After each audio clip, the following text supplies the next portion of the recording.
Is a vet at Flamingo Land in North Yorkshire, but he doesn't just visit animals when they're unwell. Today, one of the zoo's oldest and longest inhabitants is on the move, and Matt's come to lend a hand.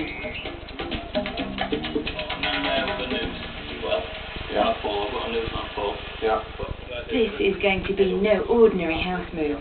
Albert, the Mississippi alligator, has presided over the reptile house since he was less than a foot long. Now he's over 12 times longer and bigger. It's going to be a bit of a challenge to move him from his familiar enclosure into a specially designed travelling crate. At 150 kilos, he's no lightweight, but luckily headkeeper Dean knows his alligators back to front. There's various ways that an alligator can't move, so we're going to use them to utilise them to obviously keep us safe. Alligators never attack forwards. So, believe it or not, right in front of an alligator's mouth, you're quite safe. The plan is we're going to push his head up with the broom, and once he's got his head pushed up backwards, they can't actually do very much. Then we're going to put a noose over his nose to just hold him. Then we're going to tape his mouth up. That's the plan. Meanwhile, I can feel that we're all getting slightly nervous.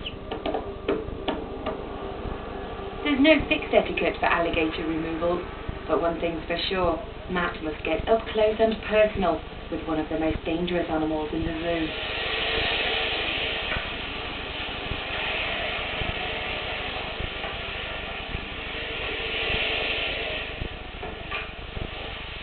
Within seconds, Dean's broom handle has failed the alligator test. A confused Albert heads straight for the raised bank, the one place Matt was hoping to keep him away from. Hang on, wait. Plan A. Albert 1, us 0. He knows that he's in a good corner and it's nice and safe.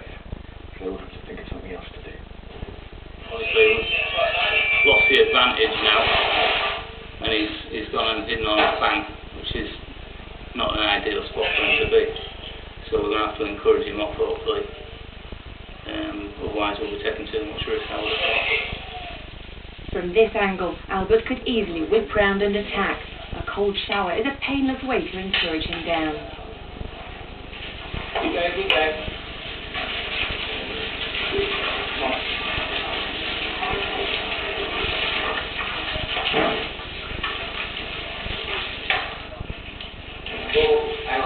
Relax, yeah. Should be able to drag him back from that. No, I'm just wondering if we can drag him up.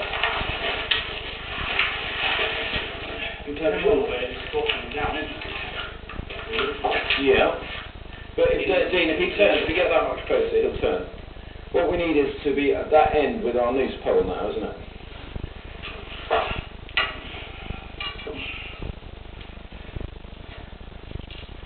Well, the problem is we've got to get the tape under it, haven't we?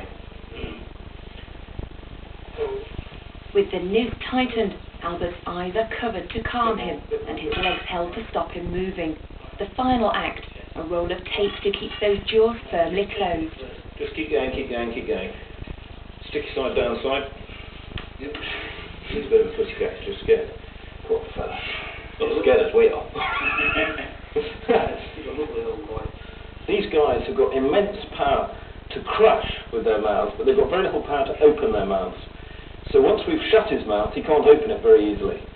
And we've also got his legs, and we're pinning them upwards and backwards. And that's stopping him getting any purchase on the ground. So he can't go anywhere. It's boiled in here. 1, 2, 3. Right, we're ready.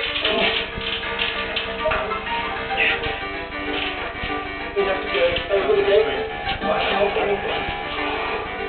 lot way. That way. Which way? Your way, to you. Tell me when.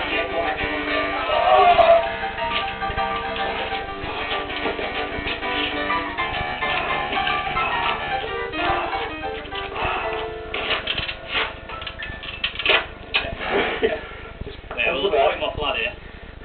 Better condition than I am.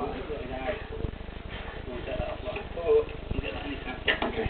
Now he's out, Albert must be tempted into his crate. But today he's not going anywhere fast. Not too worried, we're just going to let him take his time to get in. He says, I'm not in a rush. It's the most exciting thing that's happened to him since breakfast. 30 minutes later, Albert decides to make a U-turn back home.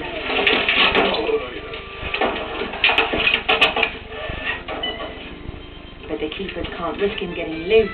It's time for reinforcements and drastic measures. Ready? See if you can push him over that way. Okay.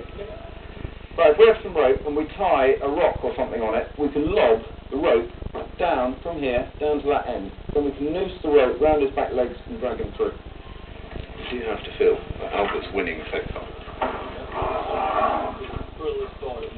Ready? Yeah. Matt's planning to turn the proceedings into a tug-of-war. Yeah, got 100. And then over that one. Nearly 24 stones of alligator versus the same in keepers.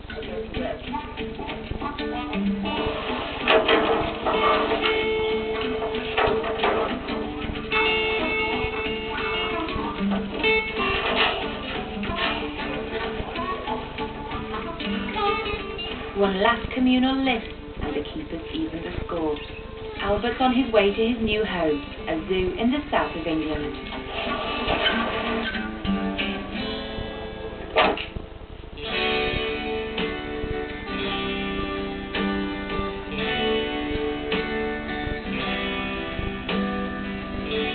As a specialist exotic vet, Matt sees all sorts of unusual patients at his surgery in Poplington, East Yorkshire. Today, Marcel the marmoset has arrived with his owner Hayley. I'll bring him in for his nails trimming and also to be microchipped. So if he gets lost we can find him again. Okay. We've had him nearly a year.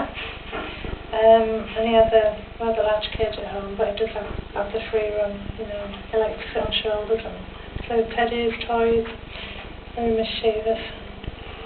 Marmosets come from the South American rainforest. They're often used as laboratory animals, particularly for research into Parkinson's disease. But Marcel is a much-loved pet. So he's here for me to microchip him, isn't he?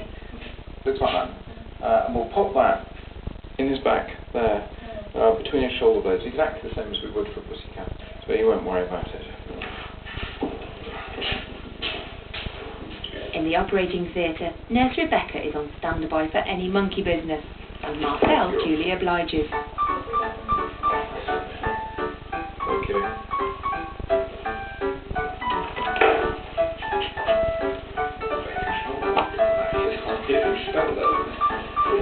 It's a little light relief for work placement student Charlotte. He's on the camera lady's shoulder. It seems marmosets can also suffer from white coat syndrome. He's back.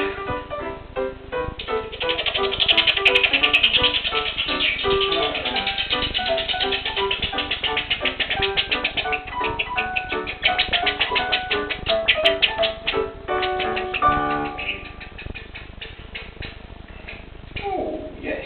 That was fun, wasn't it? No, it's not fair. There we go. Now a little sneeze. So what we're going to do is we're going to microchip him so that he's got a positive identification. Just in his skull, they've got terribly tough skin if I'm not right. There we go.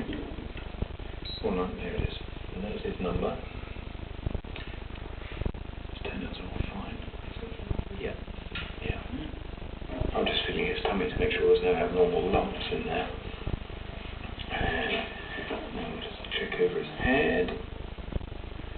There he goes, hey. Oh!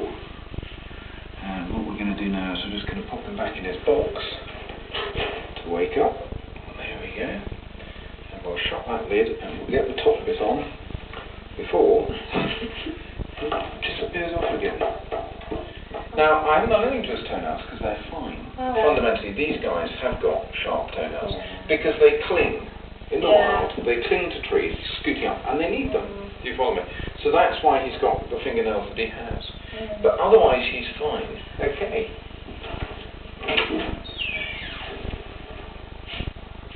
As Marcel makes his way home, Matt's been called to a children's nursery in the town of Stamford Bridge. I'm just whizzing out to see a sheep that apparently has collapsed.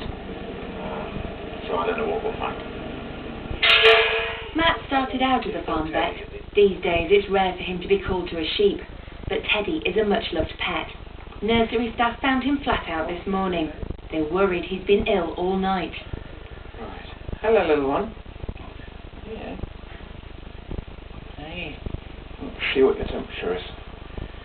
Hey. You haven't had diarrhea, because that looks like your poo just there. It's the first time Matt's treated a teddy, an unusual name for a sheep. Was she meant to be pregnant, you know? Especially for a ewe. It seems there's been a case of mistaken identity. I've just always presumed it was a boy for some reason. But it's Looks always like been another to full me. of wool before, it's only just been sheared, so... Temperature's normal. Whatever her gender, Teddy's too weak to stand. Matt needs to act fast if he's to save her. Also coming up in part 2, a reluctant McCaw needs a beak trim, Hi, guys. and Matt comes face to face with the Flamingo Land lions.